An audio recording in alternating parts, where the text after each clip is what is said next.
aspirants and welcome to the YouTube channel of The Study. In the previous session, we had learned about the Kol and Bhumij revolt under the tribal rebellion. Today, we will move ahead in this sequence. Our topic for today is the Khond and Santhal uprising. The Khond uprising. The people of the Khond tribe lived in vast hilly areas stretching from Tamil Nadu to Bengal and central India, and being a hilly region, they were virtually independent. But this tribe revolted when their tribal customs were interfered with by the British government.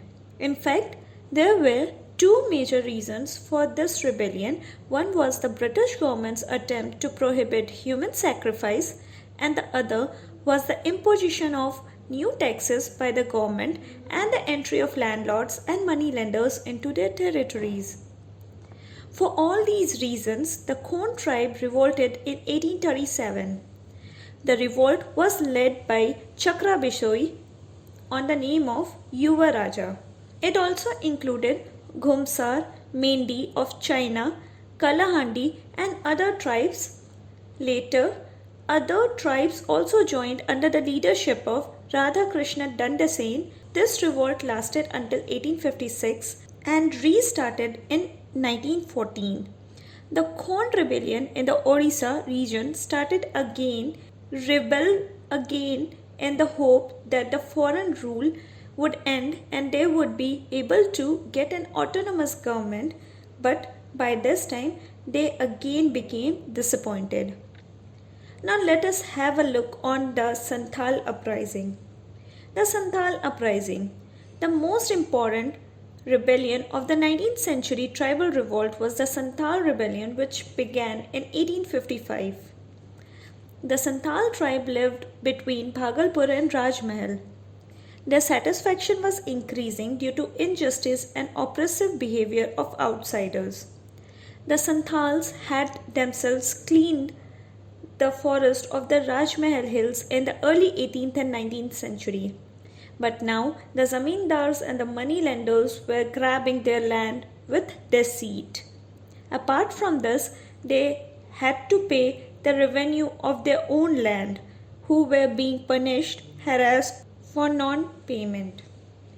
They were also terrorized due to the commencement of railway line work in these areas because most of the Santhals were being forced for bonded labor and those who were being given wages were very less. By 1854, the dissatisfaction of these tribesmen reached a peak.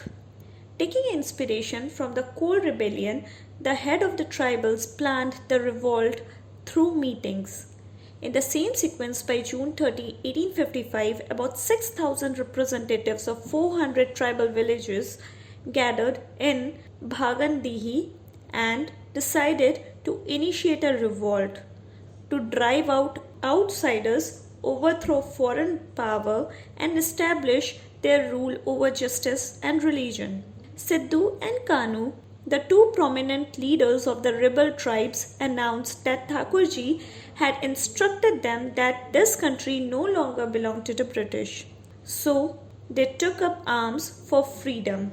Thakurji himself will fight on our behalf. Sidhu and Kanu also got the support of their two brothers Chand and Bhairava and two sisters Phulo and Jhanu. The Santhals first revolted against the nearby exploiters.